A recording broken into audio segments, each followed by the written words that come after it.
Hello everyone, I heartily welcome you all to the Legal Success Square. Today we will be dealing with the famous proverb that is absolute power corrupts absolutely. We can write and quote this proverb in our article or essay writing or whatever it may be in the judicial examination or any competitive examination relating to legal field. So let us discuss that. Absolute power corrupts absolutely. ये किसने coin किया? ये coined हुआ था 1857 में by Lord Acton.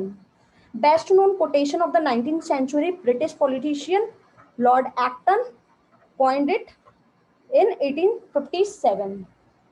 Origin हम लोग इसके बारे में बात किए और इसका ओरिजिनेटेड ये इन्होंने कैसे किया था, ये इन्होंने बोरो किया था, ये आइडिया को बोरो किया था फ्रॉम सेवरल अदर राइटर्स से जो कि उन्होंने भी सेम थॉट बताया, वो भी अलग अलग वर्ड्स में, in different words. So let us discuss the example. So in a country like in England, ये बोला जाता है the king of England can do no wrong. बोला जाता है ना, the king of England can do no wrong, ये बोला जाता था. तो इस जगह पे the famous example being king Charles one is the example. कैसे? He is an example of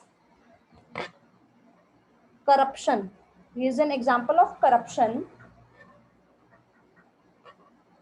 जो कि कहां से आया? Brought by his power only. और भी अगर हम लोग ब्रॉट बाय हिज पावर और भी अगर हम लोग डिस्कस करते हैं तो we have discuss the examples of absolute power who is having a corruptive influence are Roman emperors. जो कौन हो गए? रोमन एम्परर्स, जो अपने आप को इन लोग क्या बोलते थे? अपने आप को इन लोग गॉड बोलते थे, who declare themselves as god. And Napoleon के बारे में भी आप सुने होंगे, Napoleon Bonaparte. he declared himself as an emperor. हम लोग ने ये डिस्कस किया. और इसके बारे में अगर हम लोग जानते हैं तो जो कंसेप्ट है, इसका जो कंसेप्ट है एब्सोल्यूट पावर करप्ट्स इटसेल्फ का, ये एक इंटॉक्सिकेटिंग नेचर है इसका कंसेप्ट. जैसे नशा होता है, जो नशा कभी नहीं छूटता है. हिस्ट्री इसका बहुत सारा एम्पल टेस्टिमोनी देता है, एग्जांपल्स देता है. बड़े बड़े विक्टर्स लोग भी इसमें फंस गए हैं.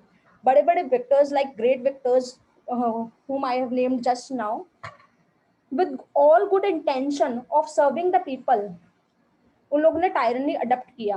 कब? On getting the absolute power मिलने पर. तो ये चीज है इसमें.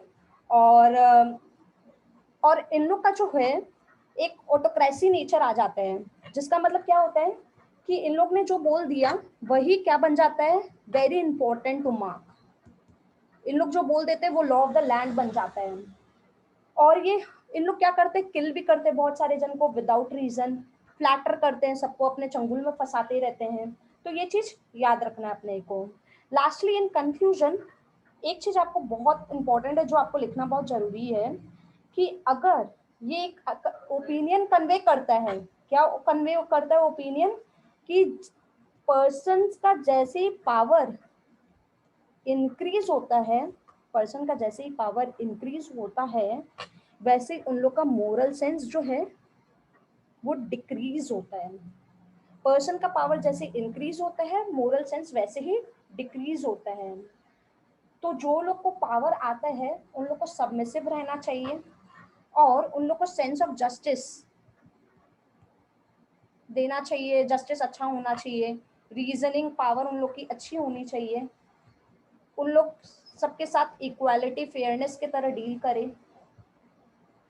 और अगर ऐसा नहीं करते हैं तो we can say it that absolute power corrupts itself. Thank you so much. Keep learning.